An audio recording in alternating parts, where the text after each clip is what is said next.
Well, your English now is very good. Well, I try my best. Yeah.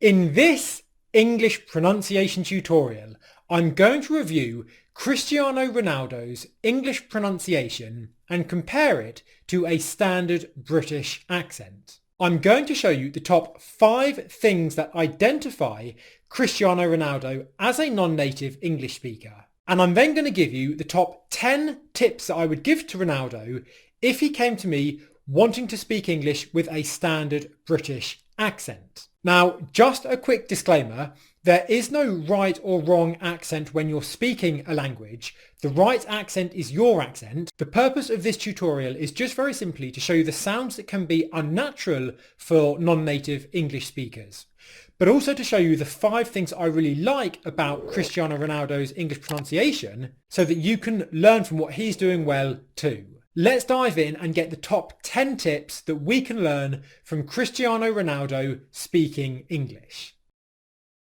The people who really know me, my friends and my family, they're not going to surprise. But I did the movie. Okay, so here what's happened is Ronaldo has said the word but he has said it more like an a sound, bat, instead of but. These two vowel sounds are very commonly confused in English or mispronounced because they are very similar. What we've got here is the a vowel sound, which comes from the front of your mouth, and the vowel sound where the majority of the mouth is in a very similar position, but the tongue is slightly further back in the mouth. So what Ronaldo has said is bat, bat, bat, where it sounds very similar to an a sound in English, whereas actually what we want is but, but, but. Or we could use the weak form of this word, which is the schwa sound to make it but what we don't want to do is have an a sound in there, bat. And what's probably happening is if Ronaldo is pronouncing the sound as an a sound here, it's likely that he'll also be pronouncing it in a lot of other words in English because these two vowel sounds are so similar. I just have to say thank you for what he did for me, especially when I remember the thing that I have more in my memory is the... Okay, so here we have the unvoiced th sound, and in 2 scenarios, Cristiano Ronaldo has pronounced this as a T sound, t. The 2 words are thank, as in thank you, and also think. The thing. And in both scenarios, Ronaldo has pronounced these with a T sound, tank and tink, instead of the tongue position out in between the teeth.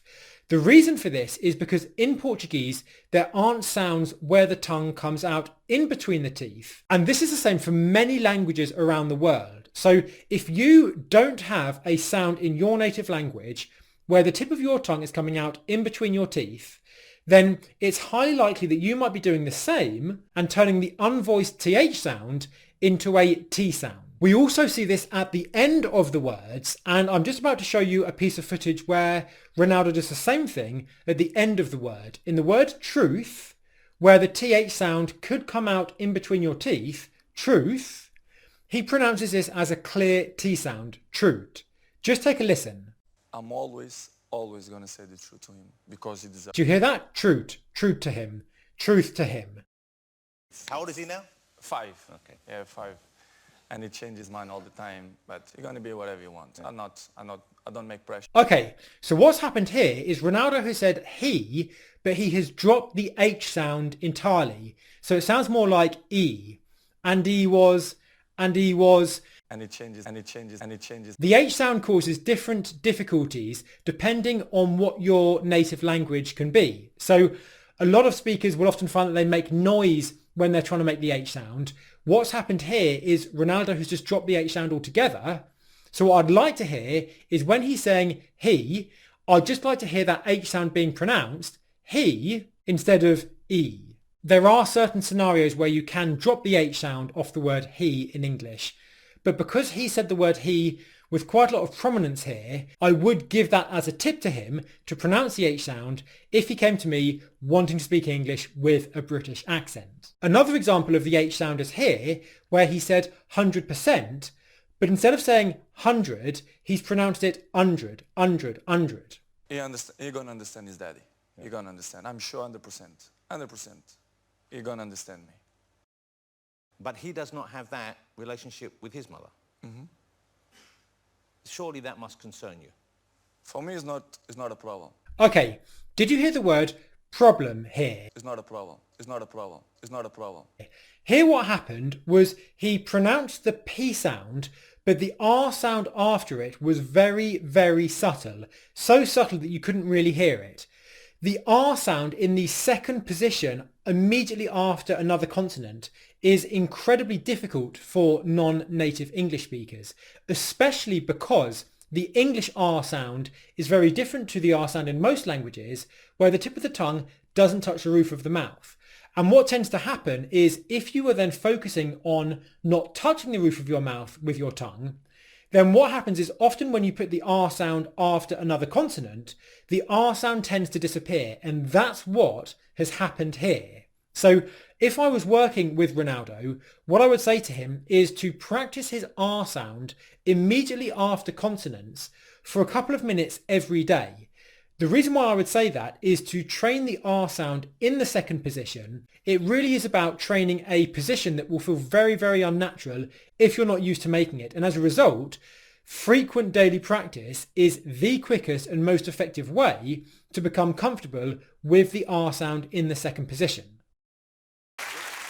And I think at the end of the day, the last result, it's good. I'm not sure something fake. It's me. The people who really know me. What we've got here is the P sound in the word people, and Ronaldo has pronounced it in an unaspirated way, which sounds a bit more like people instead of people. The people. If you have seen my reviews of Melania Trump's English pronunciation and Vladimir Putin's English pronunciation, you'll see that I gave the same feedback to them, where the P sound in English is what's known as an aspirated plosive sound, which means that when you pronounce the P, it's completely silent. There's no voicing in your throat. And the only noise that happens as you release the P sound is just simply silent air exploding out. So Ronaldo here has said people, where it sounds slightly more like a B than the English P. And here's another good example of this. Listen to the three words, points, private, and people. It's private. And people have to respect the privacy. So that would be a tip if you wanted to speak with a standard British accent. 100%. You're going to understand me. I'm going to say the time when I... Now what's happened here is very interesting. Ronaldo has pronounced the word I'm, as in I am, I'm, and I as well. And in both scenarios, he's pronounced the I diphthong as more of an A sound. He said what sounds a bit more like am instead of I'm. I'm going to say. The diphthongs are very difficult often for non-native English speakers because if your native language doesn't have long vowel sounds, when you get a diphthong in English, it's the same length more or less as a long English vowel sound. And as a result, if you're not used to holding long English vowel sounds, when you get a diphthong where you transition between two vowel sounds in English, you can often make it too short, and ultimately it then sounds like a short vowel sound, and what it will often be is the first vowel sound in that diphthong. Now, from a previous point, I mentioned that Ronaldo could have worked on the A versus vowel sounds in English, in the words bat and but. Here, the first sound in the diphthong I is somewhere in between an A sound and an sound. So given that I suggested that he could do some work on these two sounds, it's then not surprising that when he has pronounced the start of this diphthong, which is somewhere in between the two A and sounds, he's pronounced it in a very, very similar way to the A sound. So the feedback here would be to actually start the I diphthong in more of an position, make that the stress of the diphthong, and then hold the diphthong long enough to transition to the second part of the diphthong. I. I'm now going to show you 5 things I really like about the way that Ronaldo speaks English. And if you want to come across as a really engaged and natural English speaker as well, then these are 5 things that you could consider integrating into your English speaking and English pronunciation. It was like, in the beginning, I'm in shock. I say, movie about me? You thought, why me? Why not Lionel Messi? Yeah.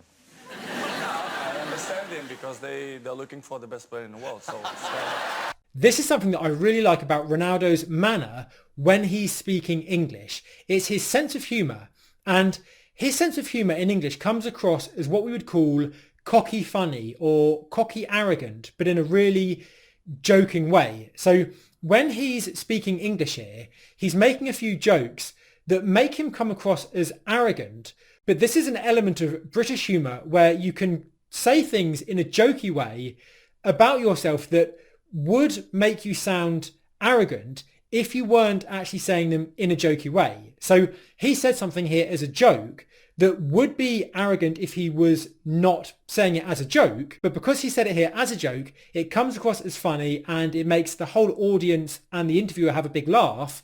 And I also laughed myself when I watched this interview and saw Ronaldo do this. Here's another example of Ronaldo using this kind of cocky funny humour, and it's a kind of humour that I personally really enjoy in English. In moderation, you don't want to be doing it the whole time, but sprinkled into conversations in the right way and the right kinds of conversations, it's a really good thing you can do to integrate British humour into your English speaking. Cristiano have a dad, unbelievable dad. I have grandfather, grandmother. I have support of... So something that I really like about what he's done here is he's talked about the words grandfather and grandmother. And what he's done really, really well is he's used the schwa sound, at the end of these 2 words, grandmother, grandfather. The reason why that's important is the schwa sound is essential to use in English as an unstressed syllable to speak English in the way that English is stressed and with the rhythm that English has. English is a language that flows between stressed and unstressed syllables, and the schwa sound appears everywhere in English, and it really is essential to be able to use the schwa sound naturally in your English speaking if you really want your English to flow like a native speaker's English would flow. Okay, so just look again and watch how he says grandfather and grandmother. Pay attention to that at the end, and you should be able to hear that it's a little bit less stressed than the rest of the words. Grandmother, grandmother, grandmother. It's all about education. If you will give good education, it will be strong. Okay, so what's happened here is in one word, Ronaldo has done this really well, but then just a few words later, he's done it in the way that often catches non-native English speakers out. And what I'm talking about here is the ng word ending. When Ronaldo has said the word thinking, he's not made a g sound, a g sound at the end of the word. It's very common for learners of English to pronounce the g sound at the end of words that end in ng, when in reality, there is no g sound pronounced. So what he's done really well is he said the ng sound, thinking, and not thinking, which is often what I hear non-native English speakers doing. What has then happened just a few words later though, is when he said the word strong, he has then made that g sound, strong. So this is something that I would really advise. He can already do this fine, so all he needs to do now is just integrate this across his English speaking if he wants to speak with a standard British accent. Of course, he's probably not fussed with that, and as a result, this isn't an issue. But if you are a non-native English speaker and you want to get as close to a British accent or a native English speaker's accent as possible, then this will be important for you to not pronounce the g sound at the end of words that end in the ng spelling. In the beginning, I'm in shock. I say, movie about me? You thought, why me? Why not Lionel Messi? What I really like about what Ronaldo's done here is his use of English intonation. And he said, about me, me, where he's gone and used an upwards intonation. And this is a really useful intonation pattern to use in English if you want to speak more like a native. I've covered the two most important intonation patterns in this tutorial up here, and this intonation pattern that I've just talked about with Ronaldo here is one of the key intonation patterns that you can use to speak English naturally. So if you want to learn more about this intonation pattern and how he's using it effectively, watch this video. You'll find it really, really useful.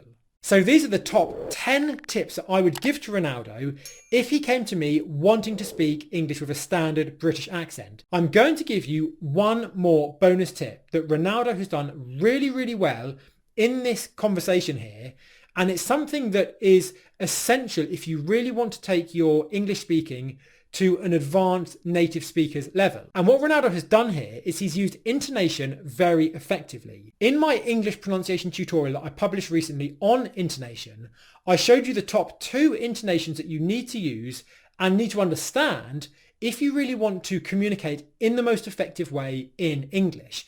And Ronaldo has used these 2 intonation patterns really, really well. In certain examples, he's used the rising intonation really effectively, where he's gone up, and in other scenarios he's used the falling intonation really, really effectively to imply confidence and certainty and finality.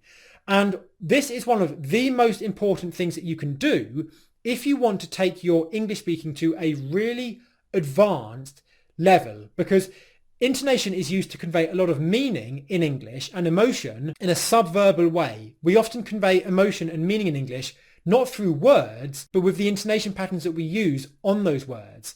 And if you want to learn the 2 patterns that I think Ronaldo has used really, really well in this interview here, watch this video now, because just learning this one thing in English can enable you to communicate much more effectively, much more emotionally, and also to understand the emotions of the person that you're speaking to in English. So I highly recommend that you watch this video now, where you'll learn the top 2 intonation patterns that we use in English. If you found this video useful, give it a thumbs up, and I'll see you here in just a moment.